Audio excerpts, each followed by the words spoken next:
Hello students, here our next lecture of class 12 subject biology chapter 6th molecular basis of inheritance। तो molecular basis of inheritance में काफ़ी अच्छे अच्छे topic हमारे complete हो चुके हैं। तो आज का जो हमारा टॉपिक है वो है लैक ओपेरॉन।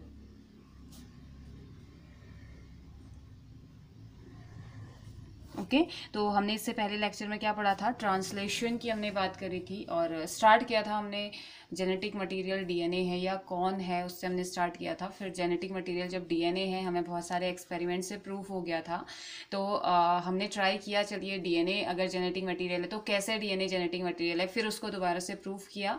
उसके बाद हमने जाना कि डीएनए अगर जेनेटिक मटेरियल है तो ये अपनी कॉपी करता है, यानी कि ये रेप्लिकेट करता है, इट मीन्स अपनी ही जैसी कॉपी बनाता है। तो कैसे कॉपी बनाता है वो प्रोसेस हमने सीख ली थी। और नेक्स्ट उसके बाद हमने एमआरएनए सिंथेसिस ट्रांसक्रिप्शन की हमने बात करी थी, डीएनए से एमआरएनए और एमआरएनए से प्रोटीन ट्रांसलेशन हमने ये भी पढ़ लिया, यानी कि पूरा सेंट्रल डोगमा हमने कंप्लीट कर लिया था। सेंट्रल डोगमा के अंदर आप कह सकते हो ये आता है। तो उसके बाद जो हमारा नेक्स्ट टॉपिक है आज का वो है लैक ओपेरॉन। ठीक है, तो लैक ओपेरॉन के बाद अगर ओपेरॉन की मैं बात करूं तो operon is a cluster of gene with related functions. तो क्लस्टर होता है जीन का जिसमें बहुत सारे जीन्स प्रेजेंट रहते हैं जिनका अलग अलग या रिलेटेड एक दूसरे से रिलेटेड फंक्शन उनका होता है, तो उसे हम लैक ओपेरॉन कहते हैं। तो जो ये ओपेरॉन है ना, ओपेरॉन के बारे में जैकब और मोनेट नाम के दो साइंटिस्ट थे, 1961 में इन्होंने इसके बारे में बताया था।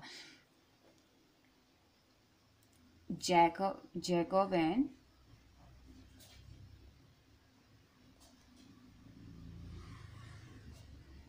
मोनेट ने 1961 में इसके बारे में बताया था। और अगर हम बात करते हैं इसकी ओपेरॉन की, अगर हम बात करें, ये मॉडल दिया था इन्होंने 1961 में। और अगर ओपेरॉन की बात करें तो क्या लिखेंगे, operon is a cluster of gene, cluster means गुच्छा आप कह सकते हैं, cluster of gene with related functions. Okay, तो अब देखिए लेट्स टेक देयर 4 जीन। ठीक है, यहाँ पे को हम 4 जीन की बात करते हैं। जैसे कि मैंने कहा कि क्लस्टर ऑफ जीन, तो चलो मैं मान के चल रही हूँ कि 4 जीन है। ठीक है, लैक ओपेरॉन थोड़ा सा काम कैसे करता है, इसकी वर्किंग क्या होती है, उसके बारे में थोड़ा सा जान लेते हैं। बस इतना समझ लीजिए कि लैक ओपेरॉन, लैक फॉर होता है लैक्टोज। ठीक है, तो यहाँ पे कंफ्यूज नहीं होना है, लैक का मतलब होता है लैक्टोज, लैक्टोज ओपेरॉन। जब किसी की भी बॉडी में अगर लैक्टोज प्रेजेंट होगा, यहाँ पे हम एस्चेरिचिया कोलाई के लिए पढ़ते हैं जो कि एक बैक्टीरिया है, तो उसकी बॉडी में लैक्टोज है जब, तो तब क्या काम होता है, लैक्टोज जब कम है तो तब क्या होता है, वो हमने पढ़ना है। ठीक है, मतलब ऐसा कुछ नहीं है इसमें, बॉडी का ही हमने पढ़ना है कि उस बैक्टीरिया की बॉडी में क्या होता है जब लैक्टो, बहुत सारे ट्रिप्टोफैन ओपेरॉन होता है, अलग अलग टाइप के होते हैं। तो हमारा जो कोर्स में है वो लैक ओपेरॉन ही है, हम इसकी बात ही करेंगे। और ओपेरॉन होता है क्लस्टर ऑफ जीन्स, यानी किसी ऑर्गेनिज्म की बॉडी में क्लस्टर में जीन प्रेजेंट रहते हैं तो उसे ओपेरॉन कह दिया जाता है, और अलग अलग फॉर्म में कह दिया जाता है। ठीक है, अगर लैक्टोज के लिए वो काम कर रहा है तो लैक्टोज ओपेरॉन या लैक ओपेरॉन, ग्लूकोज के लिए करेगा तो ग्लूकोज, ट्रिप्टोफैन के लिए करेगा तो ट्रिप्टोफैन या टीआरपी ओपेरॉन उसे कह दिया जाता है। तो चलिए मैंने कहा कि जैसे जैसे हमने अभी तक पढ़ा था ना रेप्लिकेशन, प्रोटीन सिंथेसिस, तो वैसे ही है। तो मैंने कहा कि चलिए 4 जीन है, इसमें फंक्शनिंग कैसे होती है, A B C and D, there are 4 genes. ठीक है, 4 जीन है। तो इसमें होता क्या है, A gives the product because of that B get activated. तो मतलब कि ए ने कुछ फंक्शन किया, ए ने कुछ काम किया, उसने कोई प्रोडक्ट दिया, उसके उस प्रोडक्ट की वजह से बी एक्टिवेट हो जाता है। मतलब मैंने क्या कहा, A gives the product because of that B gets activated.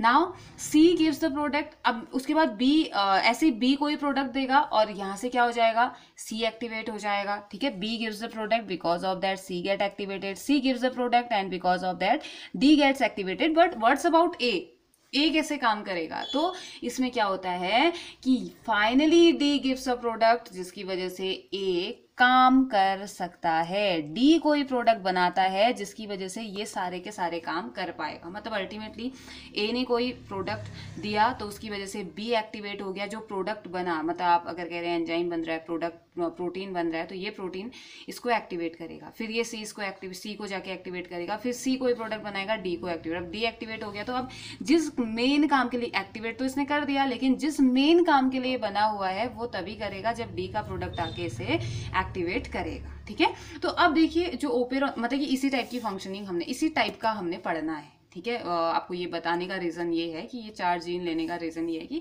आपको इसी टाइप से ये पढ़ना है कि एक के बाद एक फंक्शन होते रहता है और एक दूसरे पे डिपेंड, रिलेटेड फंक्शन बोला ना, एक दूसरे से रिलेटेड फंक्शन, एक काम करेगा तभी दूसरा आगे बढ़ने वाला है। अगर दूसरा रुक गया या कहीं पे ब्लॉक हो गया तो पाथवे अगर ब्लॉक हो गया तो आगे वो प्रोसेस नहीं बढ़ेगी। ठीक है, बहुत ही ईजी सी प्रोसेस है, लेकिन मोस्ट इम्पॉर्टेंट, मतलब कि आप नीट के हिसाब से देख रहे हो, आप किसी भी एग्जाम के हिसाब से देख रहे हो, आप 12th के एग्जाम के हिसाब से देख रहे हो, तो बहुत ज़्यादा इंपॉर्टेंट क्वेश्चन है, बहुत ही ज़्यादा इंपॉर्टेंट टॉपिक ये हमारा है। इससे बहुत सारे क्वेश्चन आपसे पूछे जाते हैं।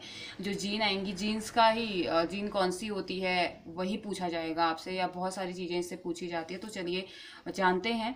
तो ओपेरॉन जो होता है ना वो 2 टाइप का होता है। ठीक है, ओपेरॉन होता है हमारा 2 टाइप का। कौन से 2 टाइप का? एक तो होता है इंड्यूसर, इंड्यूस करेगा यानी कि स्टार्ट करने वाला। ओके, दूसरा होता है रिप्रेसर, जो कि रिप्रेस करता है।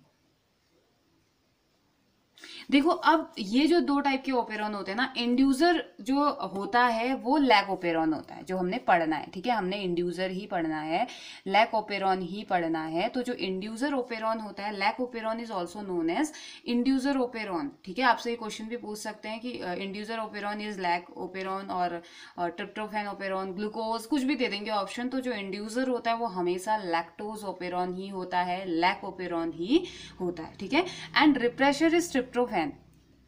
रिप्रेसर ओपेरॉन की हम यहाँ पे बात कर रहे हैं, तो TRP या इसे बोला जाता है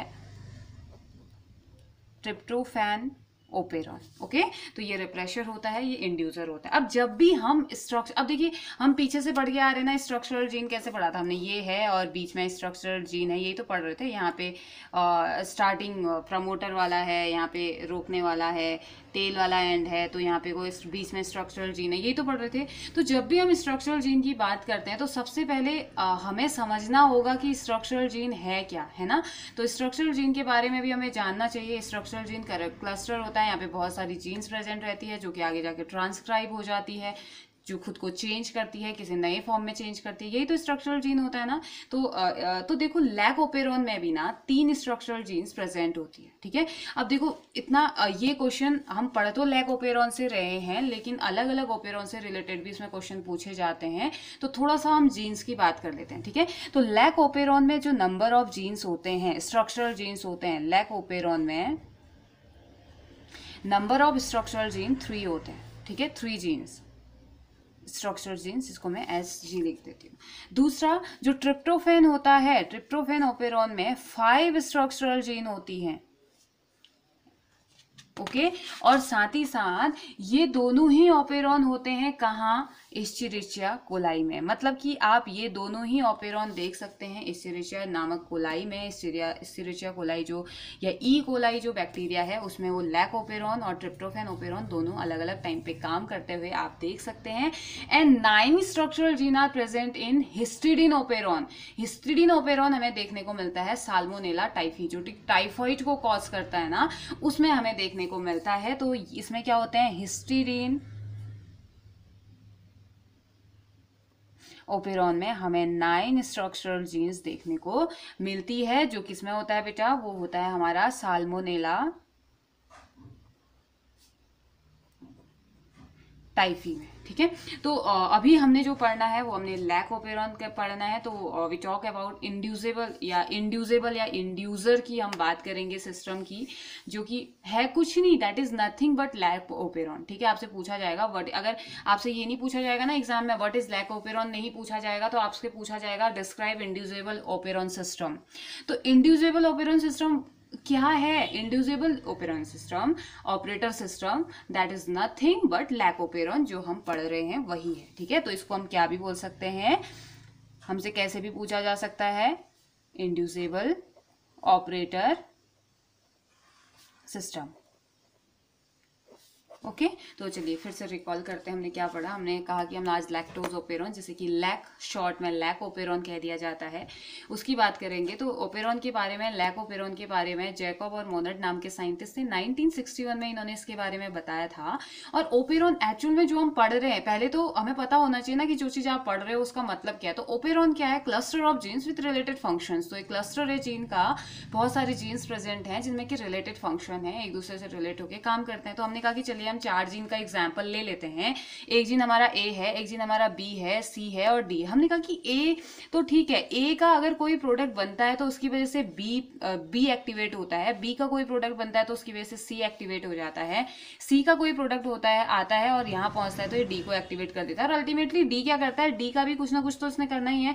तो डी अब इसको एक्टिवेट तो नहीं करेगा क्योंकि ये ऑलरेडी एक्टिवेट है, तभी ये काम हो रहा है। लेकिन ये क्या करता है? डी कुछ ऐसा प्रोडक्ट इसे दे देता है कि जिसकी वजह से जो उसका मेन फंक्शन है वो ये कर सके। ठीक है, तो कुछ इसी तरीके का हमने पढ़ना है। तो हमने कहा कि ओपेरॉन 2 टाइप के होते हैं, एक तो इंड्यूसर होता है, दूसरा रिप्रेशर होता है। ठीक है, इंड्यूसर वाले में हम अभी आपको समझ में आ जाएगा कि इसका मतलब क्या है।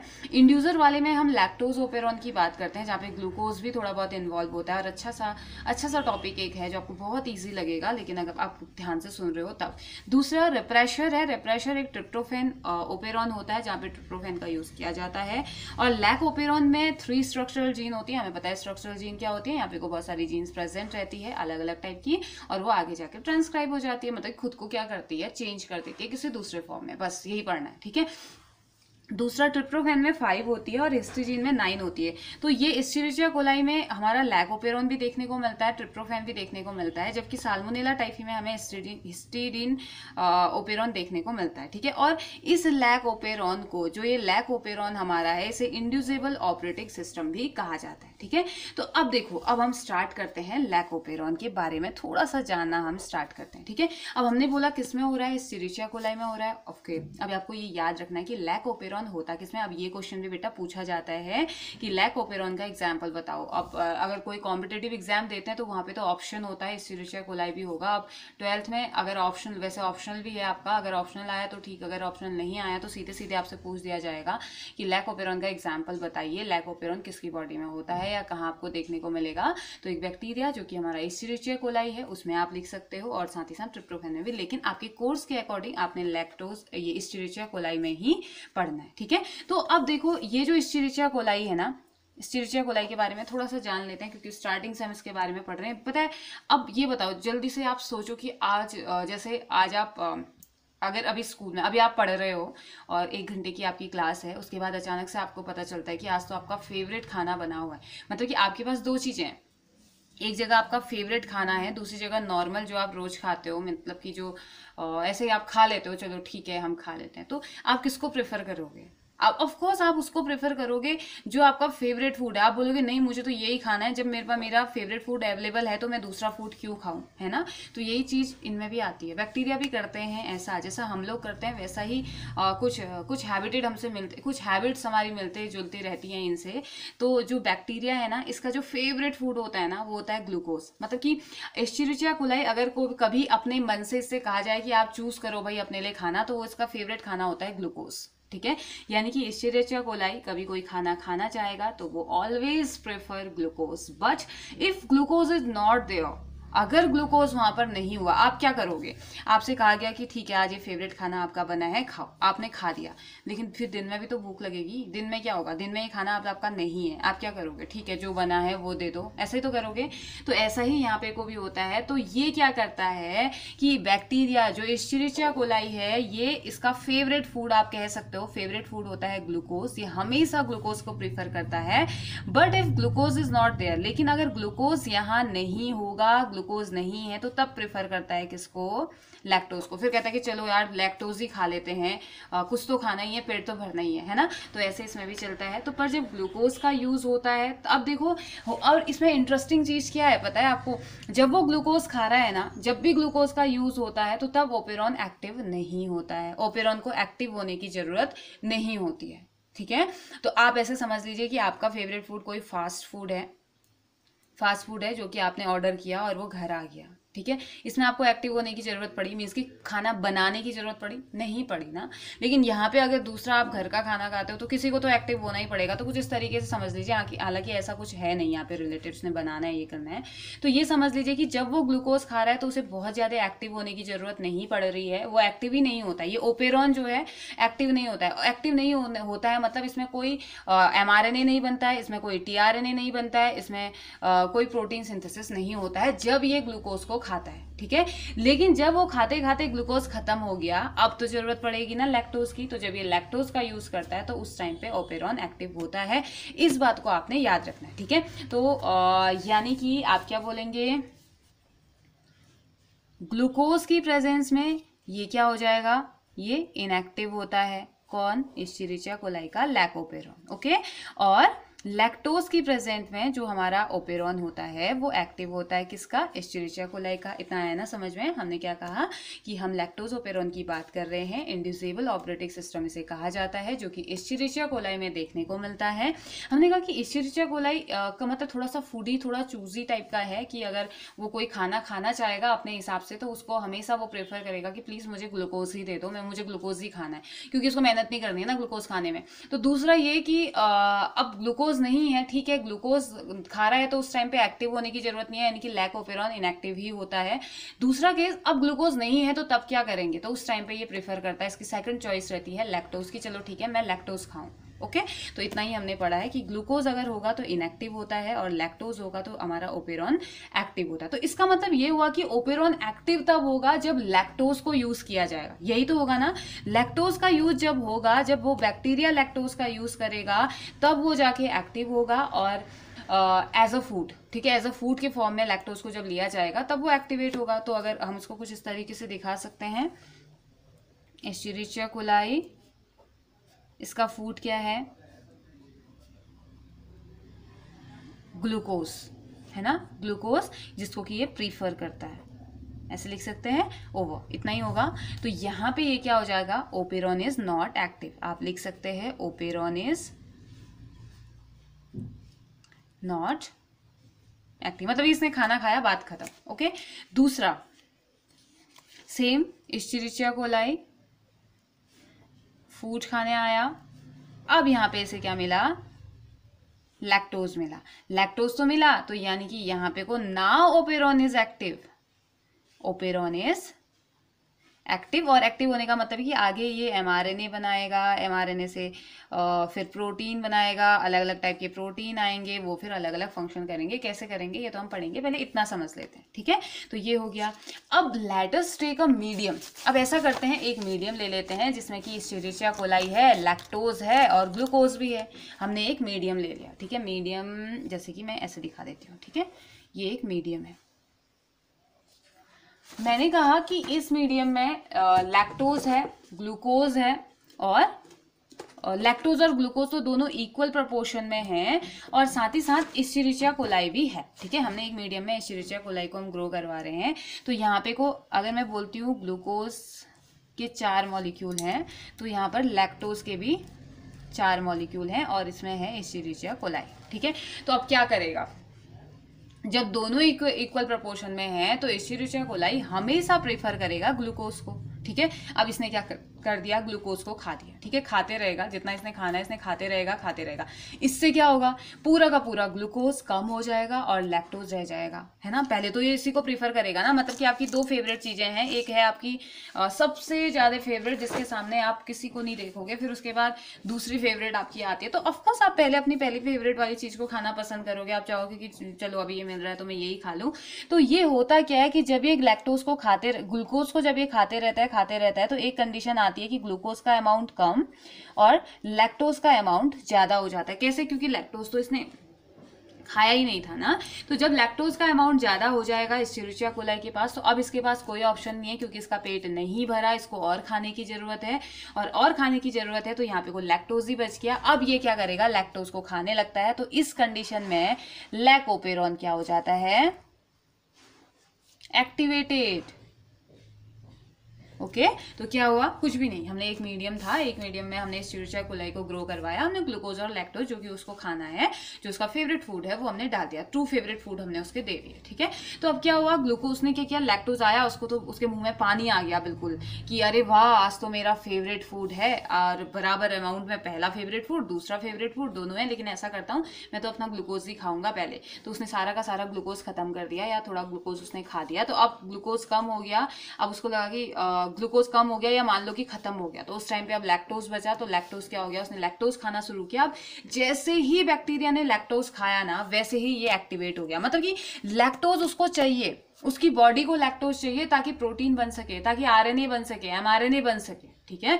तो जैसे ही उसने लैक्टोज खाया तो ये एक्टिवेट हो गया, ठीक है। अब एक्टिवेट होने के बाद क्या होता है, इसलिए लैक्टोज एक इंड्यूसर है, लैक्टोज इंड्यूसर, इंड्यूस करना मतलब किसी भी चीज को बढ़ावा देना कि जाइए आपको ये करना है, मतलब कि लैक्टोज इंड्यूस करेगा कि भाई अब जाओ, लैक्टोज खा तो लिया, लैक्टोज बॉडी के अंदर जाके सेल्स को एक्टिवेट करता है कि अब आप एमआरएनए बनाओ, अब आप प्रोटीन बनाओ, ठीक है। इसीलिए लैक्टोज को क्या कहा जाता है, इंड्यूसर कहा जाता है, किसके लिए, ओपेरॉन के लिए, ठीक है। तो now whenever we talk about structure, मतलब कि एक्टिवेशन ऑफ लैकोपेरॉन ना, हम जब भी बात करेंगे एक्टिवेशन ऑफ लैकोपेरॉन की, तो there are certain genes that we needed to remember, हमें जरूरी है कि वी नीड टू रिमेंबर कि कुछ जीन ऐसी होती हैं, क्योंकि ऐसे ही तो नहीं हो जाता होगा ना एक्टिवेट, कुछ तो होता ही होगा। इतना सिंपल फिनोमेना अगर बायो में होता, या इतना सिंपल फिनोमेना अगर साइंस में होता, तो फिर समझने की जरूरत ही क्यों पड़ती है ना। तो अब ये होता तो ऐसा ही है, लेकिन कैसे होता है इसमें हमें पता हो, जब भी हम इसकी बात करेंगे एक्टिवेशन की, जब हम बात करते हैं ना, तो कुछ जीन्स होती हैं जिनके बारे में हमें जानना होता है, जिनको याद करना होता है, ठीक है। और ये बहुत ही ईजी, टफ नहीं है, ठीक है। इसमें ऐसा नहीं कि अब आपने कहा कि नहीं अब टफ आने वाला है, चलो छोड़ देते हैं, लेक्चर छोड़ देते हैं, ऐसा नहीं करना है, बहुत ईजी सा और बहुत ट्रिक के साथ हम सीखेंगे इसको। तो यहाँ पे बहुत ईजी है याद करने के लिए, एक डायग्राम हमने बनाना होगा लैकोपेरॉन के लिए। What you need to do, draw a 2 horizontal parallel lines, okay. तो ये आपने कर देनी है, हॉरिजेंटल 2 पैरेलल लाइन को आप क्या कर दीजिए, ड्रॉ कर दीजिए, जैसे अभी तक कर रहे थे ना, हमने यही तो किया है अभी तक, पूरा यही तो ड्रॉ कर रहे थे। तो इसमें क्या कर देनी है आपने, टोटल 6 जीन यहाँ पे को दिखा दीजिए, I P O Z Y A, ठीक है। अब देखो, in short we can remember it, कैसे याद कर सकते हैं, अब IPOZYA इतना बड़ा, बहुत बड़ा हो रहा है ना, तो इसे आप कैसे याद करेंगे, आई पोज या, आप कह सकते हैं हमने कैमरे में पोज दिया, अपनी फोटो खींचने के लिए पोज दिया, तो याद कीजिए आई पोज या, यस मैंने पोज दिया, तो कुछ इस तरीके से आप याद कर लीजिए, आई पोज या। और इसी फॉर्म में देखिए, इसी फॉर्म में ये होगा, पहले आई होगा, फिर पी होगा, फिर ओ होगा, और जेड, देन वाई, देन ए, ओके। तो आपने ऐसे ही इसे लर्न करना है, ऐसे ही याद कर लीजिए। अब इनका मीनिंग भी तो पता होना चाहिए। तो अब ये मीनिंग होती है सबसे ज्यादा इंपॉर्टेंट 1 मार्क्स के क्वेश्चंस जो आते हैं उनके लिए, क्योंकि आपको नीट में भी पूछा जाता है, आपसे जहां जहां बायो का यूज होता है, या 12th में आपसे पूछा जाता है कि आई का मीनिंग क्या है, पी का मीनिंग क्या है, ओ का मीनिंग क्या है, जेड, वाई और ए क्या है, ये आपसे पूछा जाता है। अब ये सभी के सभी जीन है, लेकिन अब आप कंफ्यूज हो रहे हो कि मैम ने अभी कहा था हम जो लैकोपेरॉन पढ़ते हैं तो उसमें 3 ही स्ट्रक्चरल जीन्स होती है, यहाँ पे 1 2 3 4 5 6 हमें दिखाई दे रही है। तो बेटा ये स्ट्रक्चरल जीन्स नहीं होती हैं, स्ट्रक्चरल जीन्स होती है हमारी ये, ठीक है, जेड, वाई एंड ए, ये तीनों ही स्ट्रक्चरल जीन है, स्ट्रक्चरल हमारी जीन है, जबकि ये अलग जीन होती है, इनका फंक्शन अलग है, ठीक है। ये सिर्फ ये स्ट्रक्चरल जीन है जो कि हमारे लैकोपेरॉन में प्रेजेंट रहती हैं, जो कि 3 होती है, ओके। तो चलिए आई के बारे में जानते हैं। आई होती है हमारी regulatory gene, I is regulatory gene.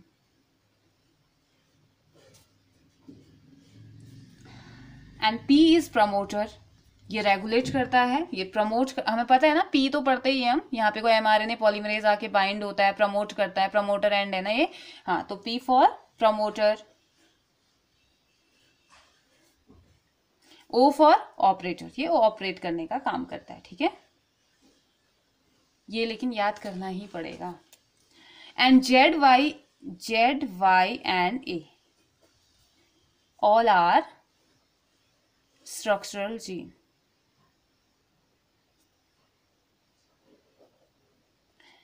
Okay, now चलिए बात करते हैं रेगुलेटरी जीन के लिए।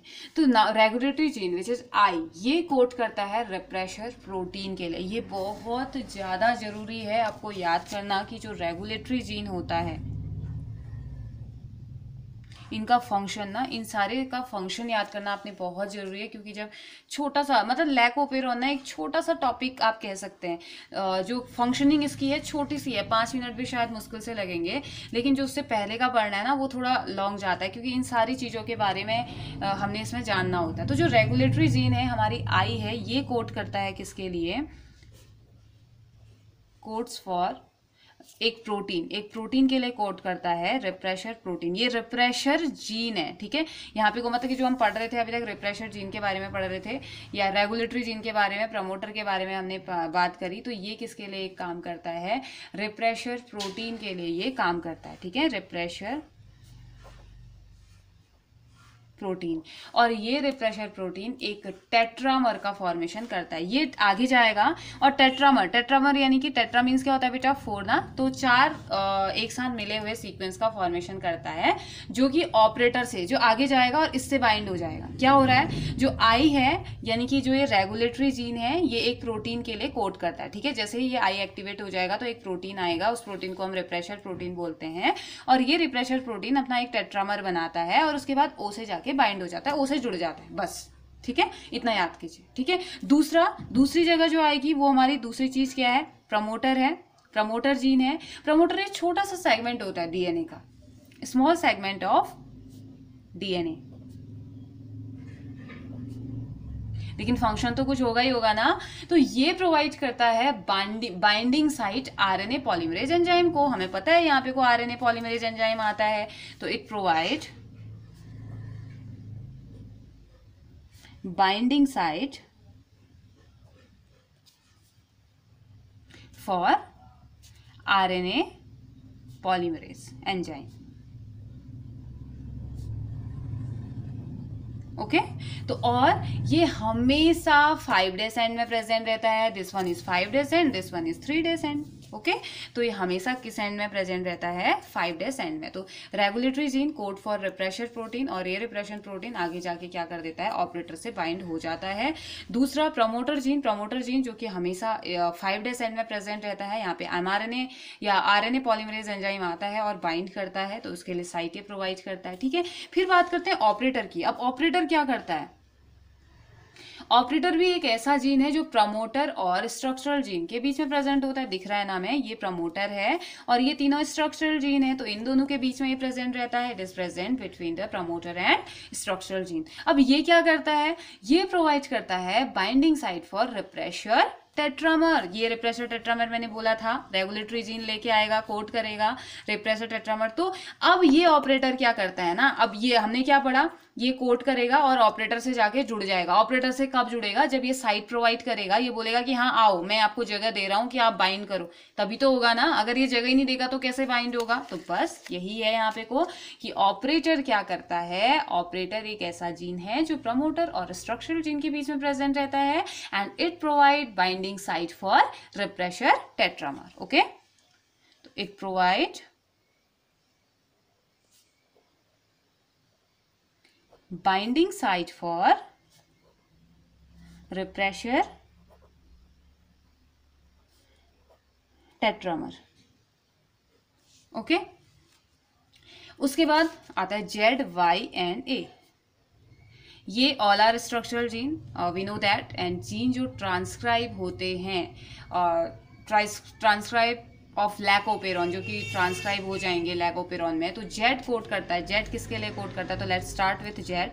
जेड किसके लिए कोड करता है, ये कोड करता है एक स्पेशल प्रोटीन के लिए, ठीक है। और ये पॉलीसिस्ट्रोनिक होता है, यानी कि इसको क्या बोल देंगे, पॉलीसिस्ट्रोनिक, क्योंकि मोर देन 2 जीन है, तो यहाँ पे को हमने क्या कह दिया कि ये जो हमारे स्ट्रक्चरल जीन है पॉलीसिस्ट्रोनिक होता है, ओके। तो जेड कोड करता है एक स्पेशल एंजाइम को, हम हाँ प्रोटीन नहीं, इसको ये एक स्पेशल एंजाइम को कोड करता है, और उस एंजाइम का नाम क्या है, बीटा गैलेक्टोसाइड, ठीक है। जेड कोड करता है special enzyme beta galactosidase,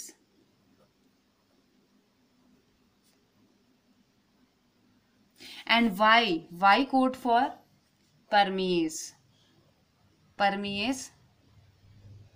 enzyme को, ठीक है। And A code for trans acetylase, ठीक है, ट्रांस एसाइटिलेज एंजाइम, ठीक है, ये भी एंजाइम। तो अब देखिए हमने कहा कि ठीक है आई तो रेगुलेटरी जीन है, वो रेगुलेट करेगा और कोड करता है एक रिप्रेशर प्रोटीन के लिए, और ये रिप्रेशर प्रोटीन इस फॉर्म में होता है और आगे जाके रास्ते में ही ये टेट्रामर का फॉर्मेशन कर देता है, मतलब कि चारों के चारों आपस में जुड़ जाते हैं, 4 पार्ट बना देता है, अपने 4 पार्ट एक साथ जोड़ देता है, तो उसे टेट्रामर कह दिया जाता है और आगे जाके ऑपरेटर से बाइंड हो जाता है। ओके, प्रमोटर हमने कहा कि छोटा सा सेगमेंट है डीएनए का जो एमआरएनए पॉलीमरेज एंजाइम को बाइंडिंग साइट प्रोवाइड करता है और हमेशा 5' एंड में प्रेजेंट ये रहता है। उसके बाद हमने कहा कि ऑपरेटर, ओके ऑपरेटर है, ठीक है, स्ट्रक्चरल जीन और प्रमोटर के बीच में ये प्रेजेंट है, बट ये क्या करता है, इसको बाइंडिंग साइट प्रोवाइड करता है, मतलब कि अगर ये बाइंडिंग साइट प्रोवाइड ही नहीं करेगा तो टेट्रामर कैसे बाइंड होगा, वो ऐसे थोड़ी ना हवा में थोड़ी बाइंड हो जाएगा, है ना। तो उसके बाद हमने कहा कि स्ट्रक्चरल जीन्स होते हैं ZY and A। Z codes for B galacto यानी कि beta galactoside enzyme, and Y codes for permease enzyme, and A codes for trans acetylase. Now beta galactoside break the lactose into glucose and galactose. तो beta जो galactosidase है ना, इसका काम क्या होता है, मतलब कि ये क्यों कोड करता है, क्यों इस एंजाइम को लेके आता है, ये क्या जरूरत है इसको, इन जीन्स की क्या जरूरत है इन जीन्स को कि ये अपने होते हुए भी किसी और को ये लेके आ रहे हैं। वो इसलिए क्योंकि इनको जरूरत होती है कि अगर लैक्टोज भी बैक्टीरिया खा रहा है तो कहीं ना कहीं ग्लूकोज वगैरह बने तो उसको एनर्जी मिले या उसको लगे तो सही कि हाँ ये एंजाइम है, मतलब कि लैक्टोज भी टूट रहा है ग्लूकोज में, वो इंटरेस्ट के साथ तो खाए कि मेरा फेवरेट फूड है ना। तो जो बीटा गैलेक्टोसाइडेज एंजाइम होता है, beta galactosidase enzyme breaks the lactose into glucose and galactose because bacteria will ultimately use glucose ना, बैक्टीरिया को तो ग्लूकोज ही यूज करना है क्योंकि उसका तो फेवरेट ग्लूकोज ही है। लैक्टोज वो यूज तो कर रहा है लेकिन फेवरेट तो ग्लूकोज है, लेकिन लैक्टोज का यूज होना जरूरी है। क्यों?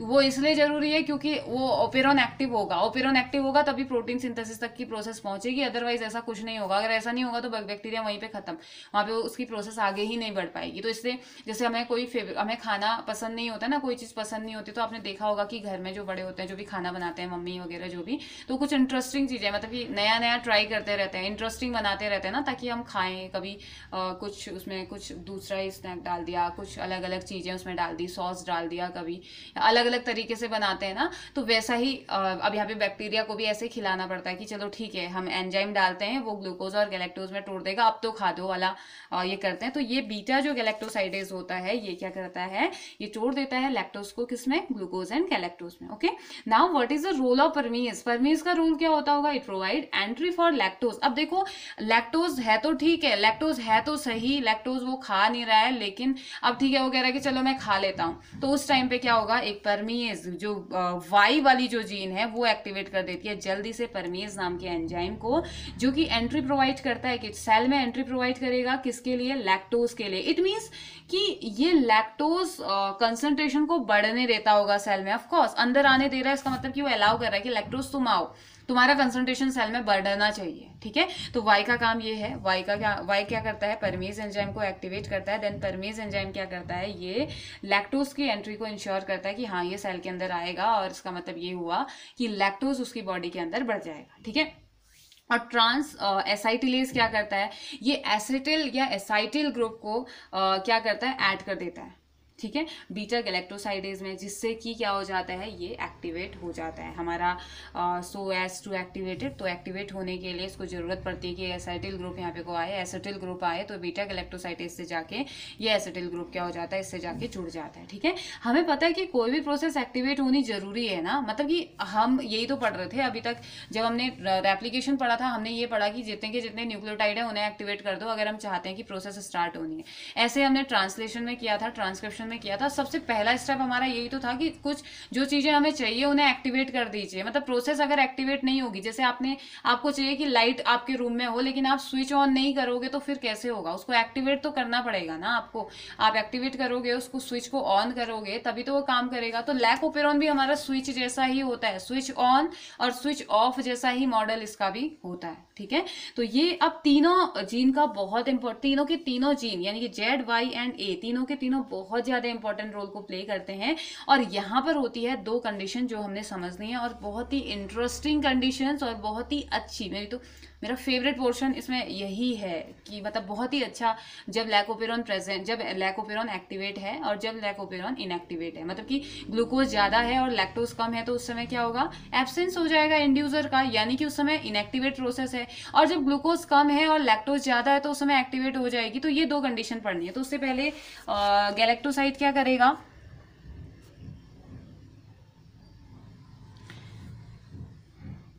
गैलेक्टोसाइडेज ये ब्रेक करेगा किसको, ब्रेक्स द लैक्टोज इनटू किसमें, ग्लूकोज एंड गैलेक्टोज में। ओके। और दूसरा परमेज क्या करता है, परमेज अलाउ करता है, allow to lactose into the cell. Transacetylase क्या करता है,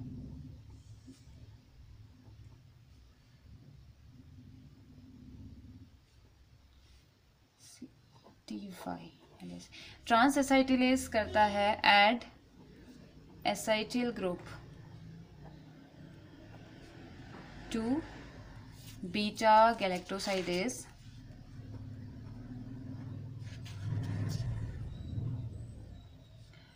और so as to activate it।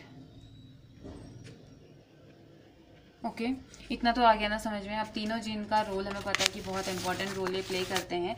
तो चलिए अब बात करते हैं दो कंडीशंस की, ठीक है। आप चाहें तो एक साथ ऐसे बना सकते हैं, तो इसमें एक जगह लिख दीजिए। कंडीशन फर्स्ट है हमारी क्या, when glucose is more and lactose is less, ठीक है। ग्लूकोज, मोर ग्लूकोज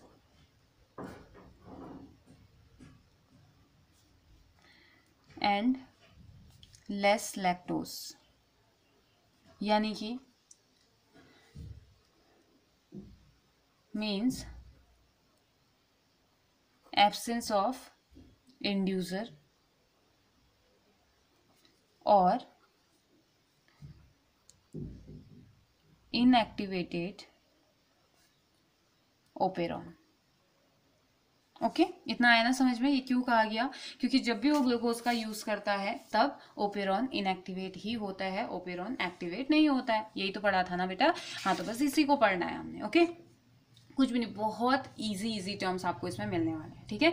तो अब देखो होता क्या है। तो यहाँ पे को सबसे पहले आपने वही 2 हॉरिजॉन्टल लाइंस को डाल दीजिए। हम फर्स्ट कंडीशन पढ़ रहे हैं, ठीक है। यहाँ पे क्या है, आई पोज या, यही तो है ना, ये कर लिया। This one is 5 days and this one is 3 prime and. Okay, now अब इसमें होता क्या है, जब ये आईजीन का काम क्या होगा। अब देखो आईजीन में क्या होता है ना, यहाँ पे क्या होगा, ट्रांसक्रिप्शन होता है, वही जो हम पढ़ के आ रहे हैं, ठीक है। ट्रांसक्रिप्शन में क्या बनता है, एमआरएनए बनता है। दिखा दीजिए, लिख दीजिए, एमआरएनए बना, ऐसा ही तो होता है ना mRNA. This one is 5 days and this one is, अब एमआरएनए क्या करता है, ट्रांसलेशन करता है, तो लिख दीजिए ट्रांसलेशन, लिखा ना ट्रांसलेशन। अब ट्रांसलेशन के बाद क्या बनता है, प्रोटीन। जिस प्रोटीन की हम बात कर रहे थे, हमने बात करी थी ना, एक प्रोटीन का फॉर्मेशन यहाँ पे को होता है जो कि फिर ऑपरेटर से जाके बाइंड होता है, तो यहाँ पे को एक रिफ्रेशर प्रोटीन बनता है, ठीक है। आया ना इतना समझ में। यहाँ पे को क्या बन गया, प्रोटीन रिप्रेशर प्रोटीन। अब ये प्रोटीन कैसा होता है, ठीक है, ये रिप्रेशर प्रोटीन है। अब ये रिप्रेशर प्रोटीन तो ठीक है, ट्रांसलेशन करेगा, प्रोटीन बनाएगा, और प्रोटीन बनते हैं जो कि आपस में जुड़ के एक रिप्रेशर टेट्रामर का फॉर्मेशन करने लगते हैं, ठीक है। अब ये आगे गए और आगे जैसे ही प्रोसेस हुई, इन्होंने रिप्रेशर टेट्रामर का फॉर्मेशन कर दिया।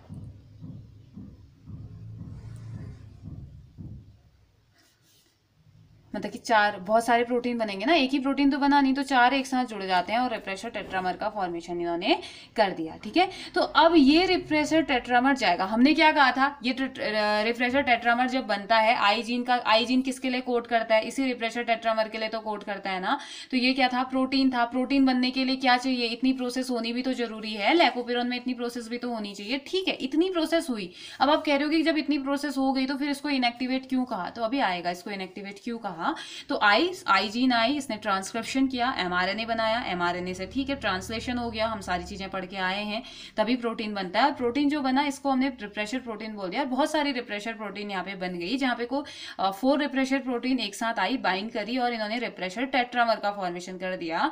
एंड यू नो दैट कि रिप्रेशर टेट्रामर क्यों कहा जाता है, क्योंकि टेट्रा मीन्स होता है 4, वो एक साथ कंबाइंड हो गए, तो रिप्रेशर तो ऑलरेडी उसका नेम था ही, तो इन्होंने टेट्रामर का फॉर्मेशन कर दिया। ठीक है, तो अब ये रिप्रेशर प्रोटीन रिप्रेशर टेट्रामर जाएगा और बाइंड होने की कोशिश करेगा किससे, ऑपरेटर से, क्योंकि इसका फिनोमिना ही वही है, उसका काम ही वही है कि उसने जाना है और ऑपरेटर से बाइंड हो जाना है। अब यहां पर समझना है कि प्रोमोटर क्या प्रोवाइड करता है, प्रोमोटर बाइंडिंग साइट प्रोवाइड करता है ना, यहाँ पे मेन चीज, ये तो बाद में जाएगा। ठीक है, अब आई के बाद सीधे ओ थोड़ी काम करेगा, आई के बाद पहले पी काम करेगा ना, प्रमोटर काम करेगा। प्रमोटर क्या करता है, यहाँ पे बाइंडिंग साइट प्रोवाइड करता है किसको, आरएनए पॉलीमरेज एंजाइम को। अब ये रिप्रेशर टेट्रामर बाइंड करेगा किसको, ऑपरेटर को, जिसमें कि ये ब्लॉक कर देता है पाथवे।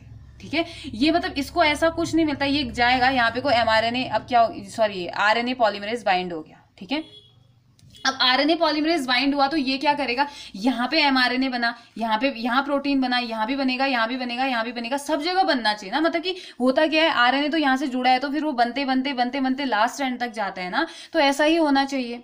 ठीक है, बात तो अब यही है कि ये शिफ्ट होता जाएगा, होते जाएगा, कोडिंग होती जाएगी, यही तो हमने पढ़ा था अभी तक।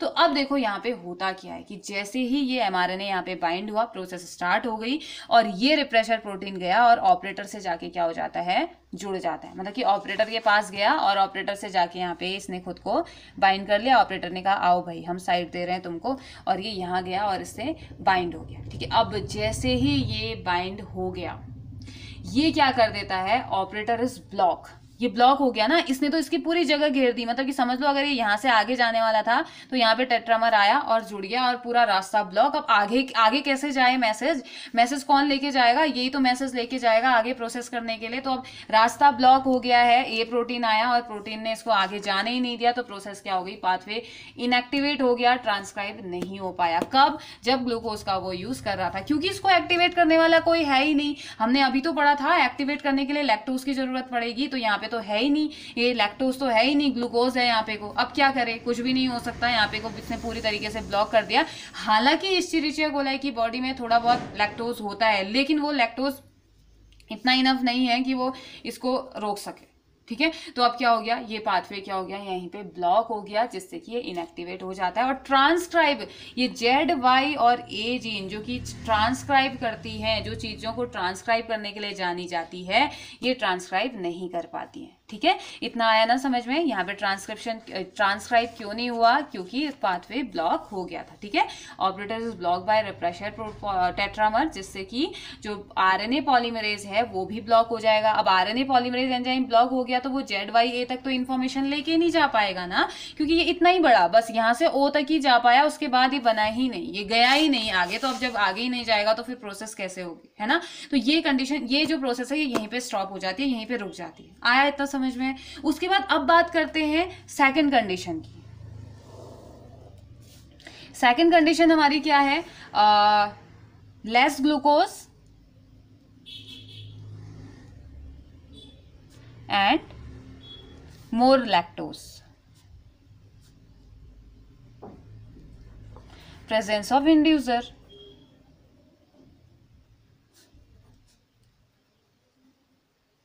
यानी कि ओपेरॉन इज एक्टिवेटेड,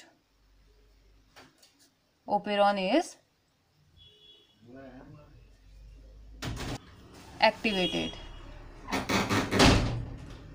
ओके, तो अब इस कंडीशन में भी सेम वही, पहले तो हमने यही बनानी है, जीन बना दीजिए, हॉरिजेंटल लाइन खींच दीजिए, आई पोज या। अब ये तो याद करना ही पड़ेगा, आई पोज या तो याद करना ही पड़ेगा। आई रेगुलेटरी जीन होती है, पी प्रमोटर होता है, ओ ऑपरेटर होता है, Z Y and A are structural gene. Z किसके लिए कोड करता है? बीटा गैलेक्टोसाइडेज एंजाइम के लिए, और जो वाई है परमेज एंजाइम के लिए, ए ट्रांस एसाइटिलेज के लिए करता है। तो बीटा गैलेक्टोसाइड का काम क्या होता है? जो इसके लिए कोड करता है, जिसके लिए ये कोड करता है, वो लैक्टोज को ग्लूकोज और गैलेक्टोज में तोड़ने का काम करता है। वाई क्या करता है? वो लैक्टोज की एंट्री को प्रोवाइड मतलब कि अलाउ करता है कि आइए, और ये एसिटिल ग्रुप को ऐड कराता है जिससे कि एक्टिवेट हो सके। ठीक है, पूरी प्रोसेस एक्टिवेट हो सके। तो अब देखिए, अब इसमें क्या होगा, इस कंडीशन में क्या होता है ना, कुछ, अब देखो मैंने कहा कि बैक्टीरिया की बॉडी में कुछ लैक्टोज ऑलरेडी प्रेजेंट है।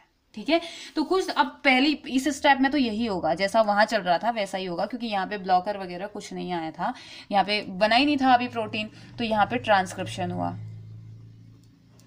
ठीक है, ट्रांसक्रिप्शन हुआ तो एमआरएनए बन गया, दिस वन इज एमआरएनए। अब एमआरएनए क्या करता है? ट्रांसलेशन करता है ना, ट्रांसलेशन लिख दीजिए।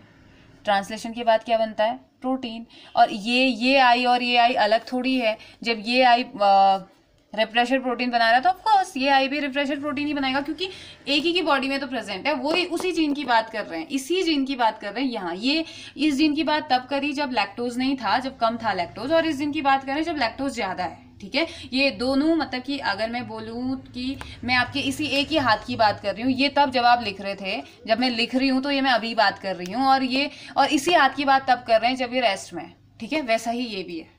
ठीक है, तो ये क्या था? इनएक्टिवेट था, रेस्ट के फॉर्म में, और जब ये एक्टिवेट है तो अब प्रोटीन बन रहा है। प्रोटीन कौन सा बनेगा? Refresher protein of course. और रिप्रेशर प्रोटीन कुछ ऐसे आया, और फिर आगे जाके इसने क्या बना दिया? रिप्रेशर टेट्रामर का फॉर्मेशन कर दिया। अब ठीक है, वापस से जाना चाहेगा, है ना, यही तो होगा।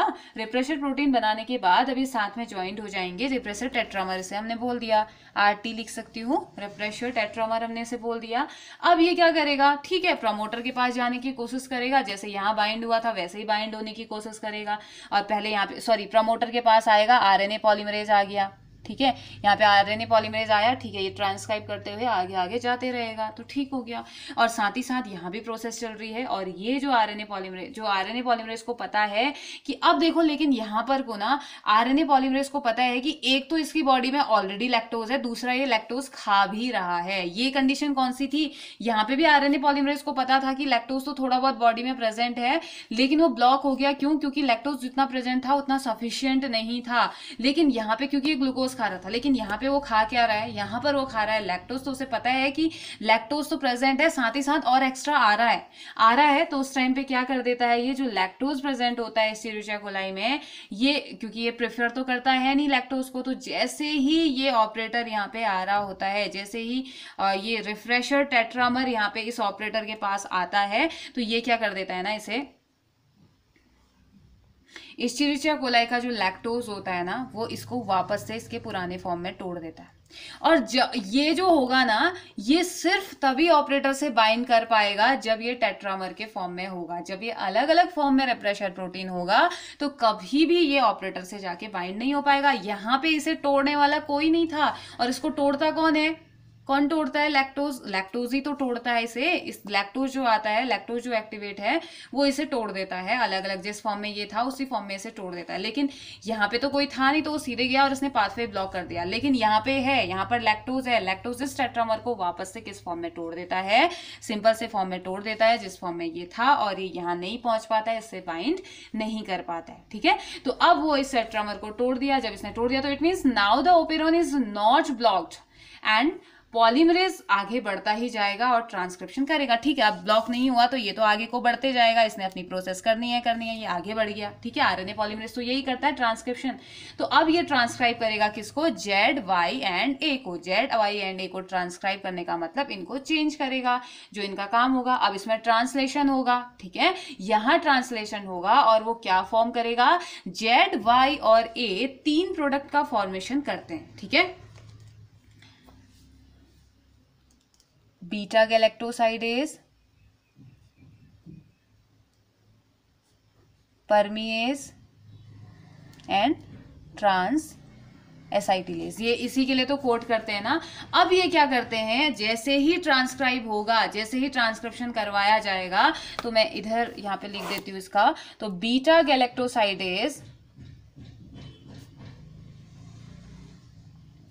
ये क्या कर देता है, हमने पहले भी पढ़ा था, ग्लूकोज को लैक्टोज एंड गैलेक्टोज में ये कन्वर्ट कर देता है, ठीक है।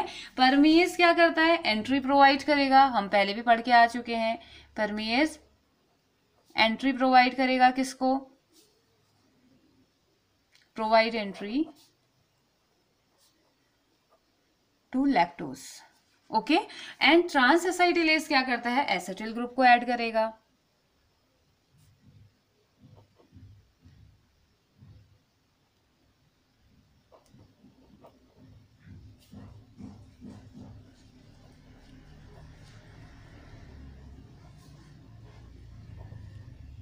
टू कहाँ, बीटा गैलेक्टोसाइडेज में, ओके। जिससे कि ओपेरॉन अब एक्टिवेट, अब जाके ओपेरॉन क्या हो जाएगा, एक्टिवेट हो जाएगा, ठीक है। सो एज ओपेरॉन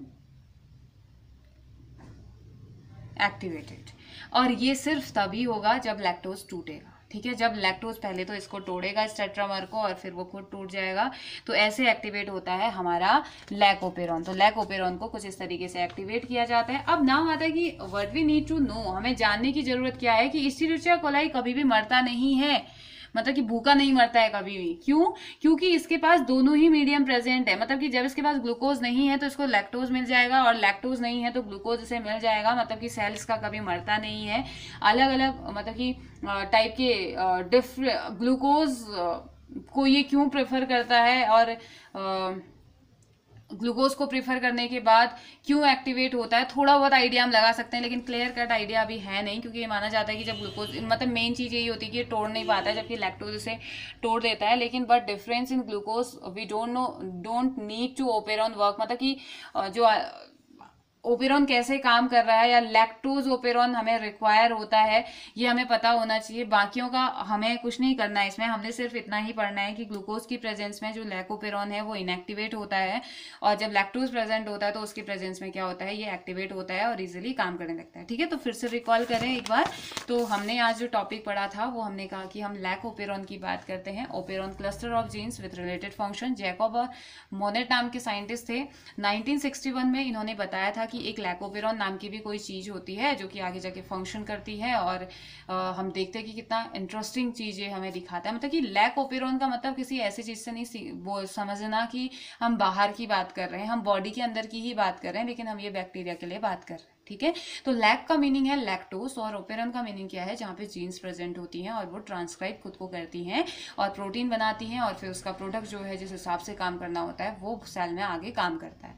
तो हमने कहा कि चलिए हम 4 जीन ले लेते हैं जिसमें ए एक्टिवेट होगा। ऐसा ही तो हमने पढ़ा था ना कि यहाँ ये एक्टिवेट हो रहा था, मतलब कि ऑपरेटर एक्टिवेट हो रहा था, तभी जेड काम कर रही थी, तभी वाई भी काम कर रही थी, तभी ए भी काम कर रही थी। तो ऐसा ही तो हमने पढ़ा, हमने कहा कि ए जो हमारा ए जीन है वो कुछ प्रोडक्ट बना रहा है जिसकी वजह से बी एक्टिवेट हो रहा है, बी कुछ बना रहा है, फिर सी एक्टिवेट हो रहा है, सी कुछ बना रहा है, फिर डी एक्टिवेट हो रहा है। ऐसे ही तो हमने पढ़ा ना कि ए जाके जुड़ा, जो बीटा गैलेक्टोसाइडेज है उसने लैक्टोज बनाया, लैक्टोज फिर इसने यहाँ पे परमीज, लैक्टोज बना उसकी वजह से परमीज आया, परमीज ने क्या कर दिया, जो लैक्टोज है वो यहाँ पे लैक्टोज बना, तो उसने कहा कि अच्छा ठीक है तुम बन गए हो तो अब आ जाओ हमारी बॉडी में एंटर करो। तो ठीक है, जब वो जैसे ही उसने एंटर किया वैसे ही ये जो आया इसने बीटा गैलेक्टोसाइडेज से जुड़ गया, ये डी वाला फिर वापस वहीं तो जाके जुड़ गया, फर्स्ट वाले से जाके तो जुड़ गया ना, 3 जीन थी ये इसका जो प्रोडक्ट था वापस जेड से जाके जुड़ गया, और जैसे ही जेड से जाके जुड़ा फिर ये एक्टिवेट हो गया। जिस काम के लिए बना हुआ है जेड, जिस काम के लिए बना है वही तो कर रहा है ना। तो यही तो हुआ, हमने यही तो पढ़ा कि ए का कुछ प्रोडक्ट था जिसकी वजह से बी एक्टिवेट हो गया, बी का कोई प्रोडक्ट था जिसकी वजह से सी एक्टिवेट हुआ, सी का कोई प्रोडक्ट था डी, और डी का जो प्रोडक्ट बना वो इसको काम करने लायक बना देता है। तो हमने कहा कि ओपेरॉन 2 टाइप के होते हैं, एक होता है इंड्यूसर, दूसरा होता है रिफ्रेशर। इंड्यूसर जो उसको इंड्यूस करता है कि भाई जाओ आपको काम करना है, दूसरा रिफ्रेशर जिसमें कि इंड्यूसर का एग्जाम्पल हमारा लैकोपेरॉन है, रिफ्रेशर का एग्जाम्पल हमारा ट्रिप्टोफैन है, ठीक है। लैकोपेरॉन में 3 स्ट्रक्चरल जीन्स प्रेजेंट रहती है, जबकि ट्रिप्टोफैन ओपेरॉन में ओनली देयर आर 5 जीन्स, और दोनों के दोनों किस्में होते हैं, ये एस्चेरिचिया कोलाई में हमें देखने को मिलते हैं। जबकि एक ऐसा भी होता है ऑर्गेनिज्म जिसमें 9 स्ट्रक्चरल जीन होती हैं, और उस ओपेरॉन का नाम होता है हिस्टिडीन ओपेरॉन, जो कि साल्मोनेला टाइफी में हमें देखने को मिलता है। ठीक है, साल्मोनेला टाइफी जो कि टाइफॉइड को कॉज करने के लिए रिस्पॉन्सिबल होता है, उसमें हमें देखने को मिलता है। तो हमने जो पढ़ना है लैक ओपेरॉन, देखिए कभी कभी हमें क्वेश्चन में लैक ओपेरॉन ना देके हमसे कहा जाता है कि इंड्यूसेबल ऑपरेटर सिस्टम को समझाइए या इंड्यूसर ऑपरेटर सिस्टम को बताइए, उसमें कितनी स्ट्रक्चरल जीन है वो बताइए, और स्ट्रक्चरल जीन का कौन किस एंजाइम को कोड करता है, कौन किस प्रोटीन को कोड करता है ये बताइए, और नेम बताइए।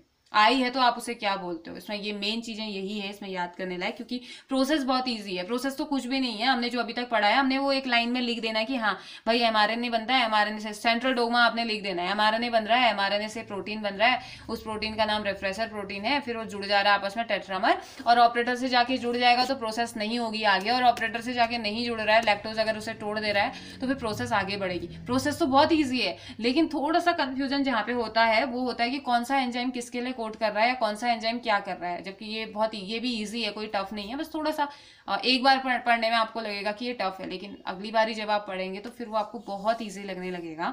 तो दूसरा, अब लैक ओपेरॉन एस्चेरिचिया कोलाई में हमने पढ़ना है कि हमने कहा कि जो बैक्टीरिया होता है उसका फेवरेट फूड है, वो हमेशा 100% प्रीफर करेगा ग्लूकोज को, अगर उसके खाने के लिए ग्लूकोज है।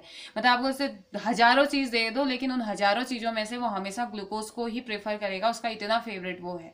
तो ग्लूकोज को जब वो खाता है तो ओपेरॉन एक्टिव नहीं होता है, मतलब कि कोई प्रोसेस नहीं हो रही है, ट्रांसक्रिप्शन नहीं, ट्रांसलेशन नहीं, कुछ नहीं हो रहा है, बस एक ही जीन कर रही है, उसका कोई फायदा हो नहीं रहा है। ठीक है, तो लेकिन जब वो लैक्टोज को खाता है, जब ग्लूकोज कभी खत्म हो जाता है, लैक्टोज को जब वो खाता है तो सेल ऐसी कंडीशन बनाता है, सेल को चाहिए, सेल तो ऐसी कंडीशन बनाता है कि उसका ग्लूकोज खत्म हो जाए और लैक्टोज बने, लैक्टोज खाए तो कुछ तो एक्टिवेट हो, तो ऐसी प्रोसेस करवाई जाती है। ओके, तो ग्लूकोज क्या होता है, जब भी वो ग्लूकोज खाता है तो इनएक्टिव, और जब लैक्टोज खाता है तो एक्टिव हो जाता है।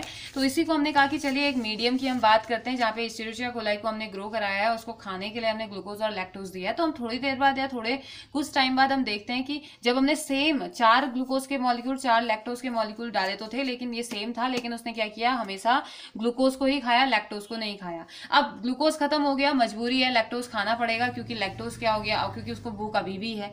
तो अब इसके लिए हमने कि आप 2 हॉरिजेंटल लाइंस को डाल दीजिए, जिसमें कि 6 चीजें आपने देखनी है, और आई पोज या से हमने इसे याद किया। आई होता है रेगुलेटरी जीन, ये सभी की सभी जीन है, ठीक है, लेकिन स्ट्रक्चरल जीन अलग होती हैं और ये सारी की सारी जीन अलग होती हैं। ओके, तो आई होती है रेगुलेटरी जीन, पी होती है प्रमोटर, ओ होता है operator gene, Z Y and A all are structural gene ये होते हैं।